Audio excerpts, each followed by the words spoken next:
A homeopatia trata o solo? Essa semana essa dúvida veio à tona e é uma dúvida recorrente, por isso eu resolvi estar hoje aqui conversando um pouco com vocês sobre isso. E qual é a resposta dessa pergunta? Sim e não. Ficou confuso? Mas então a gente vai conversar um pouquinho para entender melhor. Bom, primeiro a gente precisa entender assim, o que é vivo? Para isso a gente vai usar um pouco o conceito desse livro, A Árvore do Conhecimento, do Maturana Varela, porque essa é uma questão muito complexa que nem a ciência tem ainda bem estabelecida. Mas a gente pode entender que vivo é aquilo que tem a capacidade de aprender e fazer aquilo que foi aprendido, certo? Então, se você pegar o solo sem nada que tem nele, só o elemento mineral, ele é algo inerte. Então, ele não vai ter essa capacidade de reproduzir algo que você fez com ele.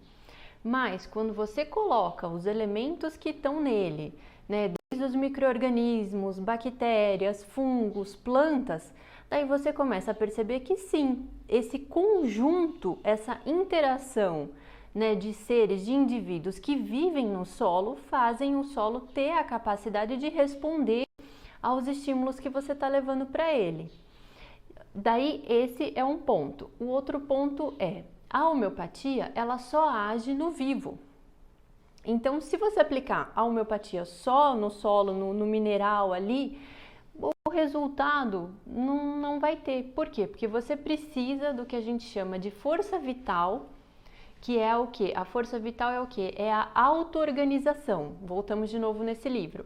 A auto-organização é a capacidade que o vivo tem de se manter ali como uma estrutura, mesmo vivendo uma série de relações com o ambiente. Então, você, a planta, o peixe, ele continua sendo o que é, mesmo respondendo a uma série de mudanças que estão acontecendo ao nosso redor. Então, isso é o que define o vivo e a auto-organização. Então, quando um organismo vivo, quando a planta recebe o estímulo homeopático, ela vai o quê? Responder na sua força e essa resposta vai repercutir por tudo que está em volta dela. Então, toda a relação dela com o ambiente vai responder a isso.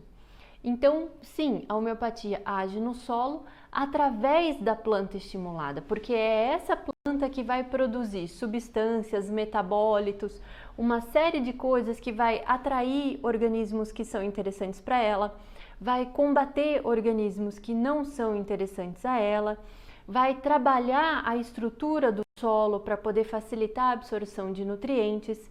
Então, de certa forma, é uma ação indireta no solo, mas que você consegue afetar esse solo através da planta. É por isso que, utilizando a homeopatia na planta, a gente consegue, por exemplo, ter resultados positivos com nematóide, que tem algumas postagens atrás falando sobre o caso da goiaba, em perene. A gente tem resultados positivos em doenças de solo, Então, uma série de problemas que acontecem no solo, você consegue sim interferir usando a homeopatia na planta, certo? Então, eu espero que vocês tenham gostado desse conteúdo e coloque as suas dúvidas aqui embaixo para a gente estar respondendo. Um abraço!